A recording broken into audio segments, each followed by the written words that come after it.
Jadi ada seorang cowok namanya Chandra. Chandra ini bisa dibilang berangkat dari keluarga yang cukup kaya. Bokapnya Chandra tuh petinggi di suatu perusahaan, dia emang tajir lah. Dan mereka ini tinggal di Bandung by the way. Nah bokapnya Chandra ini punya banyak tanah dan rumah, dan juga udah nyiapin rumah buat anak-anaknya yang nantinya masing-masing udah pada punya keluarga sendiri. Chandra ini umurnya hampir 30-an dan kerja juga di perusahaan bokapnya. Nah, di tahun 2017 akhirnya Chandra nikah sama pacarnya. Sebut aja nama pacarnya ini Tira. Dan mereka tinggal di salah satu rumah yang dikasih sama bokapnya Chandra yang gue bilang tadi, di daerah Bandung juga. Nah, rumah yang dikasih ke Chandra ini rumah yang udah rada tua, gak gede-gede banget juga. Rumah yang tanahnya sedang, rumahnya gak tingkat. Interiornya juga emang udah rumah lama gitu, tapi layak dipakai. Karena udah diberesin sama bokapnya Chandra, biar Chandra bisa langsung pakai rumahnya sama istrinya gitu loh. Singkat cerita, Chandra dan Tira ini pindahlah ke sana, ke rumah itu. Dan seminggu 2 minggu semua lancar-lancar aja. Sampai di satu malam, kondisinya Chandra ini baru balik dari kantor. Terus dia ke kamar mandi buat buang air besar. Duduklah tuh dia sambil main HP. Lagi asik-asik main HP, tiba-tiba Chandra ini ngerasa dari belakang tuh kayak ada sesuatu yang nyentuh punggungnya dia gitu. Refleks Chandra nengok ke belakang, gak ada apa-apa. Dia mikir, oh mungkin gue salah aja kali, salah ngerasa gitu. Lanjutlah dia main HP lagi sambil buang air besar. Tapi gak lama setelah itu, Chandra ngerasa lagi ada sesuatu yang nyentuh punggungnya untuk kedua kalinya. Dan kali ini dia ngerasa yang nyentuh punggungnya tuh kayak rambut yang dikibas ke punggungnya dia gitu loh. Kebayang gak sih Muy? Nat? Oh iya. Chandra ngerasa aneh karena ya Chandra tuh rambutnya pendek. Dia coba nengok ke belakang lagi, tapi tetap gak ada apa-apa. Di situ Chandra risih banget tuh, kayak dia ngerasa yakin banget ada sesuatu yang nyentuh punggung dia, dan itu rasanya kayak rambut gitu loh, rambut panjang gitu. Chandra coba dongak ke arah atas karena di belakangnya dia tuh kayak ada jendela ventilasi buat sirkulasi udara di kamar mandi gitu loh. Kebayang gak sih? Nah Chandra takut ada orang iseng yang kayak ngintipin dia, atau kayak iseng mainin rambut atau apa tiba-tiba di kamar mandi gitu kan.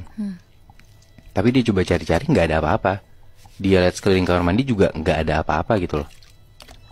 Ya udahlah, dari situ Chandra coba buat positive thinking dan selesain urusan ya buang air besar dia, terus keluar dari kamar mandi. Dan hal itu coba dibawa santai aja sama Chandra. Tapi ternyata beberapa hari kemudian tiba-tiba istrinya Chandra, si Tira, itu keluar dari kamar mandi, teriak-teriak dan ngomong ke Chandra kalau dia ngerasa digangguin di kamar mandi. Diceritain tuh sama Tira, pas dia lagi buang air di kamar mandi, Tira nih ngerasa kayak ada rambut nyentuh pahanya dia. Tira yakin banget itu rasanya kayak rambut, karena kayak rambut ini nyentuh pahanya dia gitu loh.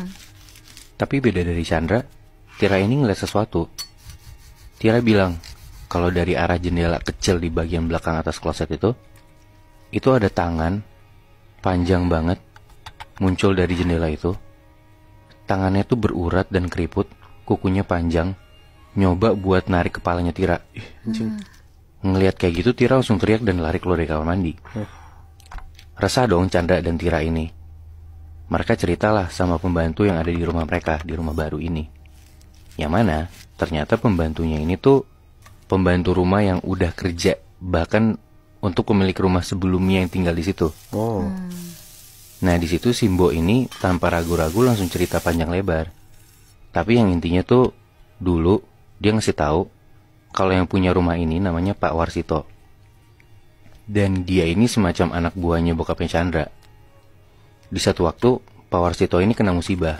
Anaknya dia sakit keras sampai tabungannya Pak Warsito ini habis, dan akhirnya Pak Warsito minjem duit ke bokapnya Chandra. Nah bokapnya Chandra ini minta jaminan atas ya utangnya si Pak Warsito itu. Bokapnya Chandra minta jaminannya tuh rumahnya Warsito ini, yang awalnya si bokapnya Chandra tuh ngomong kalau rumah ini jadi jaminan formalitas aja, ya buat keamanan juga gitu loh. Nah di situ Warsito nggak mikir apa-apa, ya udahlah gue butuh duitnya juga gitu kan.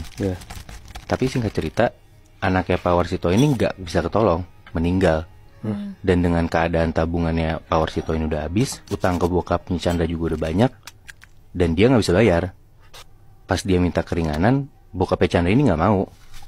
Sampai akhirnya yang tadinya rumah itu dijadiin jaminan cuma buat formalitas doang, rumah ini malah diambil sama bokapnya Chandra. Dan keluarga Warsito tuh dipaksa keluar dari situ. Warsito kesel banget, Moy, Nat. Karena ya itu rumah dia satu-satunya. Warsito dan keluarganya juga udah lama tinggal di situ. Tapi rumahnya diambil paksa sama bokapnya Chandra gitu loh. Sampai sebelum pergi pun Warsito bilang ke Simbo ini, ke pembantunya, kalau dia tuh gak rela rumah ini diambil. Dan dia ngomong kalau dia bakal bikin rumah ini gak nyaman buat ditinggalin bokapnya Chandra ataupun siapapun yang bakal tinggal di situ. Nah, pembantunya Simbo ini itu ngira itu cuman omongan biasa aja, kayak cuman ancaman aja gara-gara Warsito kesel rumahnya diambil. Makanya Warsito ngomong kayak gitu. Tapi ternyata ngedenger ceritanya Chandra sama Tira, jadilah apa yang diancam sama Warsito itu beneran kejadian kan. Pembantunya ini pun udah ngasih tahu ke bokapnya Chandra tentang apa yang dibilangin sama Warsito, kayak ancaman itu. Dan malah Simbo ini dimarahin balik sama bokapnya Chandra. Setelah denger kayak gitu, Chandra dan Tira nih emang takut. Tapi mereka coba buat ya tahan lah dan banyakin ibadah, coba banyakin doa di rumah. Mereka juga coba pakai kamar mandi yang lain, gak pakai kamar mandi yang biasa mereka pakai. Tapi ternyata gangguannya gak berhenti di situ, Moy. Gangguannya gak berhenti di situ, Moy. Nat, di suatu siang, tiba-tiba Tira tuh teriak dari kamar mandi. Kamar mandi yang beda dari yang pertama ya.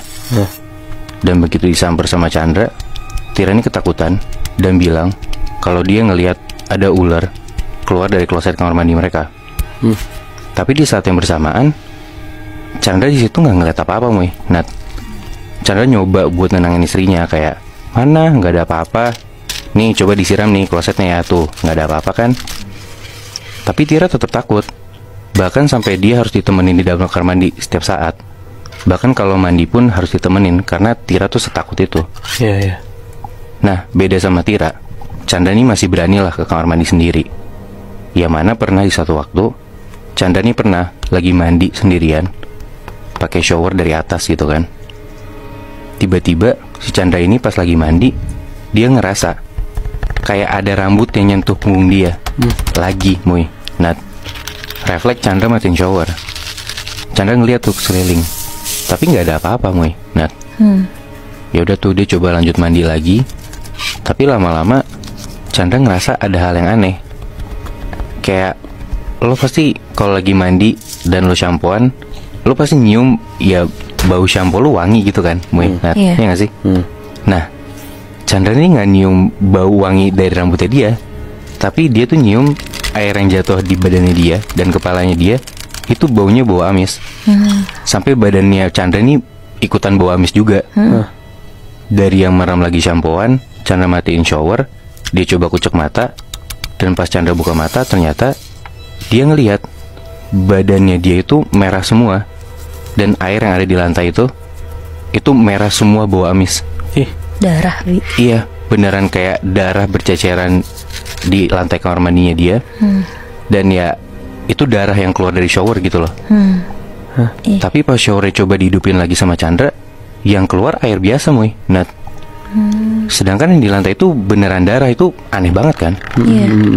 Wah, di situ Chandra ngerasa makin gak beres nih rumahnya dia.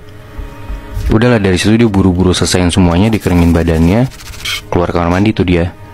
Lanjut dia mau taruh baju kotor nih di ember di bagian belakang rumahnya dia. Tapi pas dia mau taruh baju kotor di ember, Chandra nih ngelihat di dalam ember itu kayak ada rambut gitu di balik baju-baju kotor itu. Dan pas Chandra lihat makin ke bawah, dia korek-korek baju dalam situ, ternyata Chandra nemu di dalam ember ini ada kepala, rambutnya gondrong panjang banget.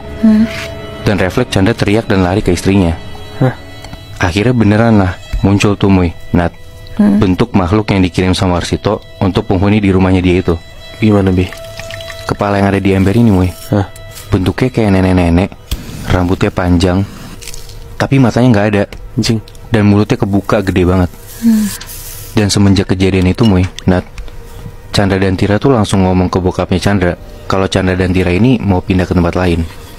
Tapi mereka berdua gak berani bilang ke bokapnya ada apa di rumah itu atau apa yang gangguin mereka. Karena Chandra ini tipe anak yang gak berani bantah bokapnya gitu loh. Ditambah bokapnya ini keras dan emang gak percaya sama hal-hal mistis. Karena gak mau cari perkara, akhirnya Chandra bikin alasan lah kalau dia mau coba tinggal di rumah kontrakan yang lebih kecil pakai hasil uang tabungan dia dan Tira. Dan semenjak hal itu benar aja, Tira dan Chandra ini nggak pernah diganggu lagi di rumah barunya. Anjing, karena bapaknya yang ada masalah sama pemilik rumah sebelumnya, malah jadi anak yang kena ya? Bener, Wars itu nggak rela kalau misalnya rumah yang selama ini ditinggalin sama siapapun itu, mau Chandra, mau bokapnya Chandra, atau siapapun, Mui. Terus sekarang nasib rumahnya gimana, Bi? Setahu gue, Nat ya, sampai sekarang rumahnya tuh mau disewain, tapi belum laku sama sekali. Tapi sejujurnya, gue ngerasa rasa balas dendam itu pasti bakal ada lagi di diri semua orang. Dan ya memang benar, ada orang-orang yang balas dendam pakai hal mistis. Nah, menurut lo, apakah orang yang balas dendam pakai hal mistis suatu saat akan dapat balasan dengan hal mistis juga?